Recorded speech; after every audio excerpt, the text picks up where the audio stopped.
आपने देखा कि मेघना अपने आप को एक राजकुमारी बने महल में देखती है और फिर कोई पीछे से उसके कंधे पर हाथ रखता है।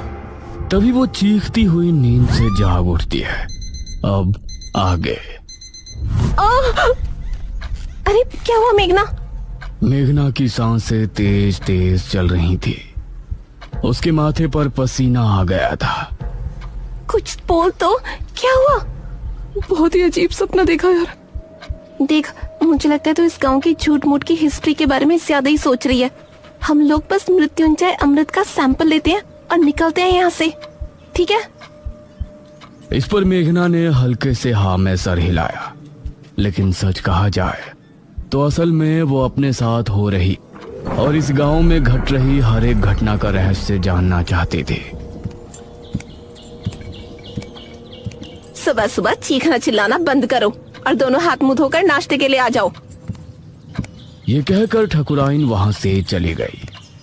ये औरत बहुत ही खड़ूस है। एक बार हमारा काम हो जाए, इस गांव को मुड़कर भी नहीं देखना मुझे। ये दोनों फ्रेश होकर नाश्ता करने पहुंचे तो अनुज ने उठकर मेघना के लिए चेयर पुल अप की। आओ मेघना, बैठो। ये देखकर ठकुराइन ने मुंह बना लिया और इन सभी ने मिलकर नाश्ता किया। अनुज बेटा, तुम जल्दी से हमारे साथ चलो, हमें तांत्रिक महाराज को लेने के लिए जाना है। ठीक है पिताजी। ये कहकर मुखिया ने इशिता और मेघना की तरफ देखा। बच्चियों, तुम दोनों बाहर नहीं जाना, ठीक है? हो सके तो ठकुराइन का काम में हाथ बटा देना। जी अंकल, आप फिक्र मत कीजिए, हम घर में ही रहेंगे। अनुज और मुखिया गांव के लोगों से विदा लेकर तांत्रिक महाराज को लेने श्रेणी के लिए निकल गए। इस तरफ मेघना गहरी सोच में डूबी थी। ये कहानी सिर्फ मृत्युंजय अमृत से शुरू हुई थी, लेकिन उसके बाद वो महल, अपने आप को राजकुमारी के रूप में देखना और ये निशिर मोलो, ऐसा लगता है इस गांव का हर एक रहस्य मुझसे जुड़ा है। क्या मुझे राजमहल में जाना चाहिए? करीब 6 घंटे के सफर के बाद मुखिया और अनुज तांत्रिक महाराज के आश्रम पहुंचे, जहां उनका एक शिष्य बैठा हुआ था। प्रणाम। जी प्रणाम। तांत्रिक महाराज कहाँ है? अभी कुछ देर पहले आते तो उनसे भेंट हो जाती। महाराज अभी कुछ क्षण पहले ही बेरमपुर गांव के लिए निकल गए थे। यह सुनकर मुखिया और अनुज हैरान रह गए। हमारे गांव? हम तो महाराज को लेने के लिए आए थे। हमारे आने से पहले ही वो कैसे निकल गए? उन्हें किसने सूचना दी कि हमें उनकी जरूरत है? बाबा का अपने हर एक शिष्य से गहरा संबंध है। उनको दूर बैठे ही उनके बारे में सब कुछ पता चल जाता है। धन्य हो तांत्रिक महाराज। इसका मतलब है कि उनको पहले ही आभास हो गया था कि छोटे तांत्रिक की मृत्यु हो गई है, इसीलिए वो हमारे गांव के लिए निकल गए। पिताजी, अब हमें भी चलना चाहिए। तांत्रिक महाराज तो हमसे पहले गांव पहुंच जाएंगे। हाँ बेटा, चलो। धन्यवाद। अनुज और मुखिया उसी समय वापस गांव आने के लिए निकल गए। इसी तरह दोनों का सफर में ही दिन गुजर गया। इस तरफ शाम होने पर गांव में डर का माहौल छा गया। सभी लोग चौक पर जमा हुए गांव के मुख्य द्वार की तरफ ही देख रहे थे। हे भगवान, मुखिया जी कहाँ रह गए? रात हो गई है, कहीं निशिर मोलो ना आ जाए। इसी तरह से 7 बजे का घंटा बजा और मौसम फिर से बदल गया। सभी ये देखकर डर गए। मेघना, इशिता और ठकुराइन भी सभी के साथ वहां खड़ी थी।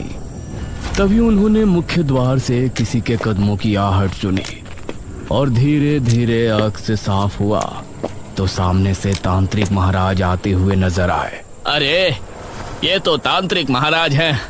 उन्हें देखकर सभी लोग खुश हो गए। तांत्रिक महाराज की जय हो! तांत्रिक महाराज की जय हो! सभी ने तांत्रिक महाराज के आगे हाथ जोड़कर नमन किया। तांत्रिक महाराज, ये और मेरा बेटा अनुज कहाँ है? वही आपको लेने के लिए गए थे ना? ठकुराइन, हमारे शिष्य की मृत्यु की सूचना हमें रात ही मिल गई थी, इसलिए हम स्वयं ही यहाँ आने के लिए निकल गए थे। उनसे हमारी भेंट नहीं हुई। हे भगवान, तो ये कहाँ रह गए? अब हम आ गए हैं। आप लोगों को डरने की जरूरत नहीं है। मुखिया और अनुज भी वापस आ ही जाएंगे। महाराज, अब जो भी करना है आप ही को करना है। जब तक ये और अनुज नहीं आ जाते आप हमारे घर चलकर आराम कर लें। ठकुराइन, हम तांत्रिक होकर बड़ी हवेली में नहीं रह सकते। आप लोग पुराने किले में हमारे ठहरने का प्रबंध कर दें। जैसा आप कहें महाराज। ये कहकर ठकुराइन ने गांव के लोगों से कहा, आप सभी मिलकर पुराने किले की अच्छी से सफाई कर दें और वहाँ रोशनी का भी अच्छा इंतजाम कर दें। ये सुनकर गांव के कुछ आदमी किले की तरफ निकल गए।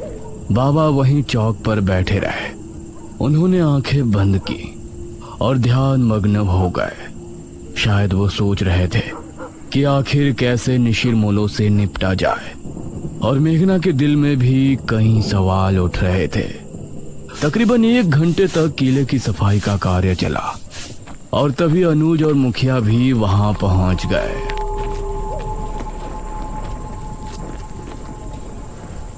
शुक्र है आप आ गए जी। प्रणाम तांत्रिक महाराज। मुखिया की आवाज सुनकर तांत्रिक महाराज ने आंखें खोली। तभी गांव के आदमी भी वहां पहुंच गए। किले की सफाई हो चुकी है ठकुराइन, अब तांत्रिक महाराज वहां ठहर सकते हैं। आप सभी हमारे साथ किले में चलिए।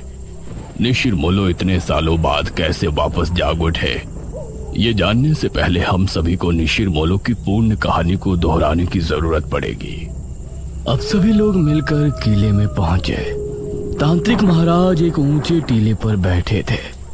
किले में हर तरफ कहीं दीपक और दीवारों पर मशालें लगी थी जो वहां रोशनी उत्पन्न कर रही थी। मेघना अब तांत्रिक महाराज को बड़े गौर से देख रही थी, क्योंकि निशिरमोलो के बारे में जानने की उसकी उत्सुकता भी बढ़ रही थी। ये बात सन 1626 की है। उस समय हमारे नगर में महाराज विश्वजीत का शासन था। विश्वजीत की रानी का देहांत हो गया था और उनकी एक राजकुमारी थी, राजकुमारी मेघालय। महाराज, नगर में फैली महामारी अब और बढ़ चुकी है। अब इससे नहीं निपटा गया तो राज्य पूरी तरह से बर्बाद हो जाएगा। इस महामारी से निपटने का बंदोबस्त हम अवश्य करेंगे मंत्री जी। उसी समय एक आदमी वहां पहुंचा। महाराज की जय हो। जी, कौन है आप? महाराज, हम आपके पड़ोसी राज्य बल्लभगढ़ के राजा इंद्रसेन के दूत हैं। उन्होंने आपको शीघ्र ही मिलने बुलाया है। उनका कहना है कि आपके राज्य पर जो संकट आया है उससे निपटने में वो आपकी सहायता करना चाहते हैं। पिताश्री, हमें नहीं लगता कि वो हमारी इस महामारी से निपटने में कोई सहायता कर सकते हैं। हमें स्वयं ही कुछ करना पड़ेगा। समस्या गंभीर है राजकुमारी, हमें एक बार अवश्य ही उनसे मिलना चाहिए। हम आज रात ही उनके राज्य के लिए निकलते हैं। ठीक है पिताश्री, इस महामारी का जो भी हल निकले आप शीघ्र ही वापस आने की कोशिश करें, क्योंकि अगर आप इस बीमारी का इलाज नहीं ढूंढ पाए तो हमें ही कुछ करना होगा। अवश्य राजकुमारी। महाराज अपने रथ में बैठ बल्लभगढ़ के लिए निकल गए। रथ में उनके साथ सेनापति थे और 2 घोड़सवार सिपाही पीछे आ रहे थे। उनका रथ इस समय जंगल के रास्ते से गुजर रही थी। तभी अरे, ये क्या हुआ? रथ अचानक से रुककर टेढ़ा हो गया था। सेनापति जी, बाहर निकलिए। महाराज और सेनापति बाहर निकले तो देखा रथ का पहिया गड्ढे में फंसा है और चटक भी गया है। अरे, ये क्या हुआ? अब जंगल में इस रथ का पहिया कौन ठीक करने आएगा? क्षमा करें महाराज, हम अभी इसे ठीक कर देंगे। आपको थोड़ी प्रतीक्षा करनी पड़ेगी। तभी इन लोगों को पानी की आवाज सुनाई दी। ये कैसी आवाज है? ऐसा लगता है जैसे कोई कुएं से पानी खींच रहा हो और यह आवाज कुएं के ऊपर लगी चरखी से आ रही हो।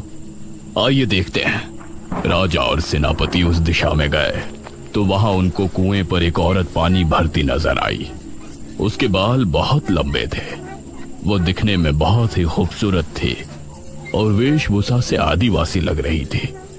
उसने जैसे ही महाराज और सेनापति से नजरें मिलाई तो उसका सौंदर्य देखकर ये दोनों ही सन्न रह गए।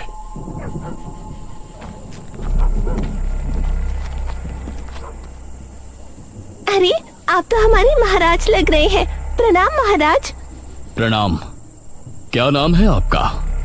मेरा नाम दमयंती है महाराज। यहाँ पास ही मेरी कुटिया है। आप इस समय जंगल में? असल में हम पड़ोसी राज्य के लिए निकले थे। हमारा रथ खराब हो गया है, तो इसीलिए हम जंगल में भटक रहे हैं। महाराज, तो आप हमारी कुटिया में चलिए। यहाँ भटकना ठीक नहीं है। जब तक रथ ठीक नहीं हो जाता आप वहाँ रुक सकते हैं। ये दोनों दमयंती के साथ उसकी कुटिया में चले गए और फिर दमयंती ने दोनों को पीने के लिए पानी दिया। कितनी सुंदर है ये। अगर ये हमारी पत्नी बन जाए तो जीवन धन्य हो जाए। कितनी सुंदर स्त्री है। अगर ये हमारी पहली महारानी बन जाती तो कितना अच्छा होता। लेकिन हम एक महाराज होकर इसके सामने अपना प्रस्ताव रखें और इसने ठुकरा दिया तो इससे हमारा बहुत अपमान होगा। दमयंती दोनों को देखकर मुस्कुराने लगी। क्या हुआ दमयंती जी, आप इस तरह से क्यों मुस्कुरा रही हैं? दमयंती ने दोनों की तरफ देखा और बोली, अगर हम कहें कि हम आप दोनों के मन की बात सुन सकते हैं तो आपको कैसा लगेगा? ये आप क्या कह रही हैं? भला कोई किसी के मन की बात कैसे सुन सकता है? मैं सुन सकती हूँ महाराज। अभी सेनापति जी ने हमें अपनी धर्मपत्नी और आपने हमें अपनी महारानी बनाने के बारे में सोचा है। ये सुनकर सेनापति और महाराज दोनों ही हैरान रह गए। आप लोग घबराएं नहीं, मैं भी आप दोनों में से किसी एक की होना चाहती हूँ। ये सुनकर महाराज और सेनापति दोनों के चेहरे पर मुस्कान छलक आई। तो ठीक है दमयंती, अपना निर्णय सुनाए। इससे पहले ही सेनापति बोला, महाराज, अगर आप दमयंती को चाहते हैं तो हम आपके विरुद्ध नहीं जा सकते। ये सुनकर महाराज को बहुत अच्छा लगा और दमयंती भी मुस्कुराई। किंतु हम एक महारानी का जीवन नहीं जीना चाहते। हम आपकी धर्मपत्नी बनकर सिर्फ अपना पत्नी धर्म निभाना चाहते हैं। अगर आपको हमारा प्रस्ताव स्वीकार है तो आपको अभी इसी क्षण हमसे विवाह करना होगा। महाराज ने उसी समय अग्नि के साथ फेरे लेकर दमयंती से विवाह कर लिया। सुबह होने तक रथ भी ठीक हो गया था। महाराज ने दमयंती को भी अपने साथ लिया और फिर उस राज्य पहुंचे। राजा इंद्रसेन को हमारा नमन है। आइए महाराज, बैठिए। महाराज और इंद्रसेन में बातें हो रही थी, लेकिन इंद्रसेन भी दमयंती पर मोहित हो गया था। आज रात इस विश्वजीत को रास्ते से हटाकर हम दमयंती को अपना लेंगे और फिर कल ही इसके राज्य पर हमला बोलकर उसे भी अपने अधीन कर लेंगे। दमयंती उसको बड़ी गौर से देख रही थी और उसके चेहरे पर गुस्सा दिखने लगा था। क्या हुआ दमयंती? महाराज, राजा इंद्रसेन आपकी कोई मदद नहीं करना चाहते। रात होने पर आपको रास्ते से हटाने की योजना बना रहे हैं और हमें हमेशा के लिए अपना बना लेंगे और आपके राज्य को भी हड़प लेंगे। यह सुनकर इंद्रसेन भी हैरान रह गया। महाराज को बहुत गुस्सा आया। उन्होंने उसी समय अपनी तलवार निकाली। इंद्रसेन को परास्त करने के बाद महाराज तुरंत अपने राज्य की ओर लौट गए।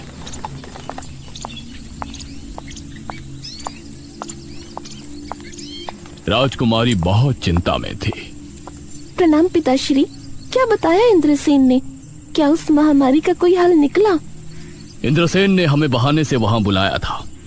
वो हमें मारना चाहते थे। वो तो धन्य हो दमयंती का जो इन्होंने हमें बचा लिया। राजकुमारी को महाराज की बात जरा भी समझ में नहीं आई। उसने दमयंती को घूर कर देखा। पिताश्री, अब हम ही इस महामारी का कोई इलाज ढूंढने जाते हैं। आप राज्य कार्य संभालें। दमयंती राजकुमारी को बहुत ही रहस्यमय मुस्कान के साथ देख रही थी। राजकुमारी महल से निकली और इस तरह राजा दमयंती के साथ महल में समय बिताने लगे और धीरे धीरे राज्य के कामों से दूर होते गए। करीब 1 वर्ष और माह के बाद राजकुमारी वापस लौटी। पिताश्री, हमने उस बीमारी से लड़ने का इलाज ढूंढ निकाला है। बहुत अच्छे राजकुमारी, बताइए ये कैसे संभव है? पिताश्री, हमने एक महासिद्धि करके ये बीज हासिल किया है। इसी के जरिए हमें उस महामारी के साथ हर बीमारी से छुटकारा मिल जाएगा। क्या इस बीज के जरिए? जी पिताश्री, वो कैसे होगा ये आपको अगले 7 दिनों के भीतर पता चल जाएगा। राजकुमारी ने उस बीज को अपने हाथों से जंगल में जाकर बो दिया और रोजाना अपने हाथों से उसे पानी देने जाती। महाराज को राज्य की कोई चिंता नहीं थी। वो हर समय बस दमयंती के पास ही बैठे रहते थे।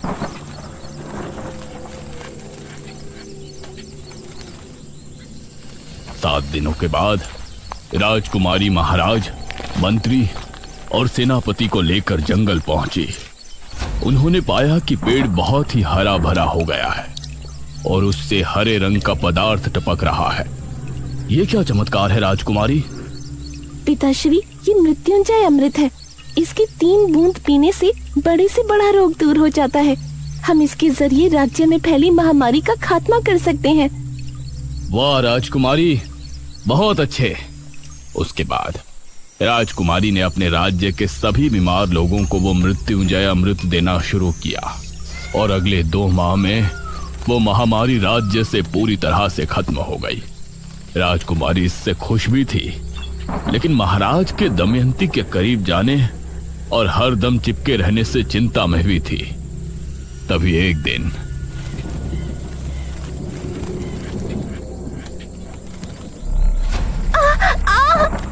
महाराज! दमयंती, क्या हुआ आपको? क्या हुआ दमयंती आपको? कुछ तो बताइए। देखते ही देखते उसके चेहरे की रंगत बदल गई और वो एक बूढ़ी नजर आने लगी। ये देखकर महाराज के पैरों तले जमीन निकल गई। दमयंती, ये क्या हो गया आपको?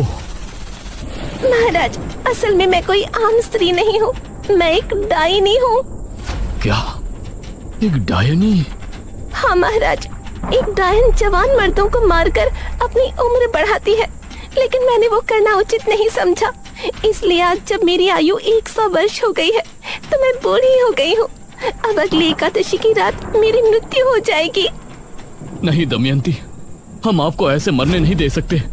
हमें आपके डायनी होने से कोई ऐतराज नहीं। आपको बचाने का कोई तो तरीका होगा। एक तरीका है महाराज, लेकिन बहुत ही मुश्किल कार्य है। हमें बताइए, हम आपको बचाने के लिए कुछ भी करेंगे। अगली एकादशी की रात तक 11 मुर्दों के खून से अगर हम स्नान कर लेते हैं तो हमारी जान बच जाएगी और हमारा सौंदर्य भी वापस लौट आएगा।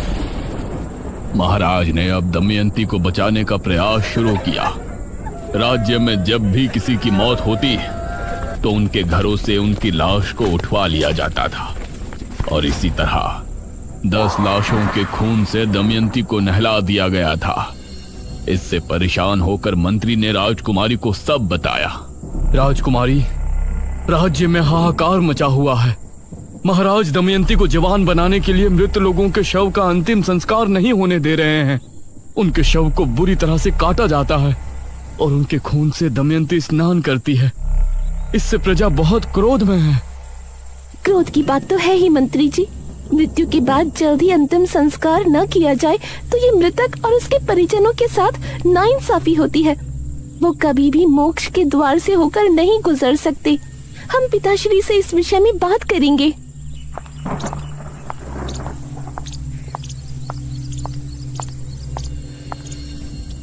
राजकुमारी ने महाराज से बात की, लेकिन उनके सर पर दमयंती को बचाने का भूत सवार था। जो लोग पहले ही मर चुके हैं उनके शव को किसी के जीवन के लिए इस्तेमाल करना गलत नहीं है राजकुमारी। गलत तब होता जब हम जिंदा लोगों की बलि देते। आप हमें रोकने की कोशिश ना करें। राजकुमारी महाराज के व्यवहार से बहुत चिंता में थी। वहीं गांव के लोग भी अब इससे छुटकारा चाहते थे। अरे बहुत हो गया, अब हम गांव के लोग महाराज का ये अत्याचार नहीं सहेंगे। हाँ, हमारे मृतकों को हक है कि उनका अंतिम संस्कार किया जाए। लेकिन हम लोग महाराज से कैसे लड़ेंगे? कैसे रोकेंगे उनके सिपाहियों को? एक उपाय है, जब भी गांव में किसी की मृत्यु होगी तो हम कोई भी शोक समारोह नहीं करेंगे। इससे महाराज के सिपाहियों को किसी भी मौत की खबर नहीं होगी। आधी रात के समय हम में से 4 लोग उस शव को ले जाकर चुपचाप शमशान में उनका अंतिम संस्कार कर दिया करेंगे। सिर्फ 4 लोग, बाकी सभी अपने अपने घरों में शांतिपूर्ण होंगे। गांव के लोगों को यह सुझाव अच्छा लगा। उन्होंने गांव के 4 आदमियों को नियुक्त किया। उस समय अर्थी को कंधा देने वाले लोगों को मोला कहा जाता था।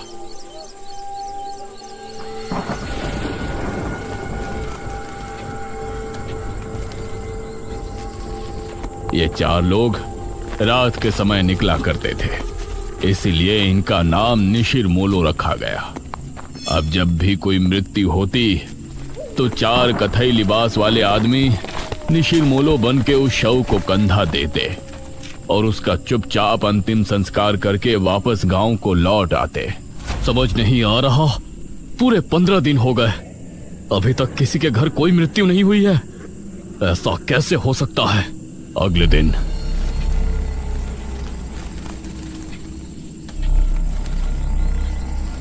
महाराज के गुप्तचरों के द्वारा महाराज को यह बात आखिर पता चल ही गई और उनका क्रोध 7वें आसमान पर आ गया।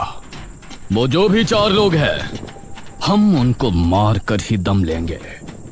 उन्होंने हमसे चालाकी की, इसका हर्जाना उन्हें भुगतना ही पड़ेगा।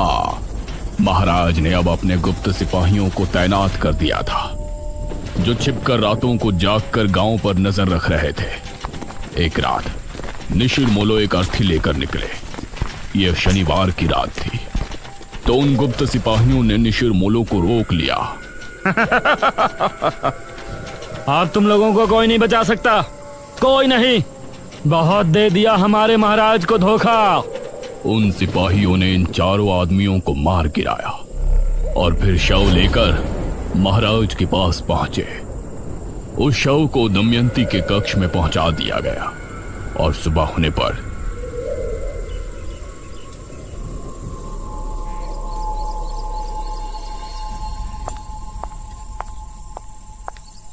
दमयंती कक्ष से बाहर निकली, अपने उसी खूबसूरत जवान अवतार में। उसे देखकर महाराज ने उसे भरी सभा में गले लगा लिया। दमयंती की आंखों में एक रहस्यमयी चमक थी, जैसे कि वो कुछ छिपा रही है। लेकिन अब निशिर मोलो की आत्मा गांव में भटकने लगी थी। वो 4 आत्माएं अपने कंधे पर ताबूत उठाए हर शनिवार की रात गांव में भटकती थी। उस समय उन आत्माओं को जो भी दिखाई देता, वो समझती कि ये राजा के सिपाही है जो उनको रोकना चाहते हैं, इसीलिए वो उसको अपने साथ ले जाती। इतना कहकर तांत्रिक महाराज चुप हो गए। सभी गांव के लोग ये कहानी सुनकर हैरान थे और मेघना को तो जैसे अब अपने सपनों से जुड़ी कुछ बातें समझ में आने लगी थी। हे भगवान, मतलब जो निशिर मोलो आज हमारी जान के दुश्मन है, वो कभी हमारी रक्षा किया करते थे। हाँ, उनकी इसमें कोई गलती नहीं है। उनकी अकाल मृत्यु की वजह से वो ऐसा करते हैं। उनको नहीं पता कि उनकी मृत्यु हो चुकी है। वो तो अभी भी अपने काम को अंजाम देने की कोशिश कर रहे हैं। बाबा, आगे की कथा में क्या हुआ? वो राजकुमारी, महाराज और दमयंती? आगे क्या हुआ और निशिर मोलो को कैसे रोका गया और अब वो अचानक क्यों 400 साल बाद वापस आ गए हैं, ये कहानी जानने के लिए हमें बेरमपुर पुराण को पढ़ने की आवश्यकता है, जो कि 400 साल पहले की राजमहल के किसी गुप्त कक्ष में रखवाया गया था। बेरमपुर पुराण? अब इसका पता हमें कैसे चलेगा बाबा? वो बेरमपुर पुराण राजमहल में कहाँ है, ये जानने के लिए मुझे एक अनुष्ठान करना पड़ेगा, जो कि मैं इसी किले में बैठकर करूंगा। ध्यान रहे, उस समय सभी अपने अपने घरों में होंगे। कहीं ऐसा ना हो कि इस बार भी निशिर मोलो ये अनुष्ठान रोकने के इरादे से गांव में आए। निशिर मोलो कौन है ये तो हमने जान लिया है, लेकिन इन सब का मेघना से क्या संबंध है? निशिर मोलो उसके आने से कैसे जाग उठे? राजा के साथ क्या हुआ और दमयंती असल में क्या है? इन सभी सवालों के जवाब जानने के लिए हमारे साथ बने रहिए निशिर मोलो के अगले पार्ट में।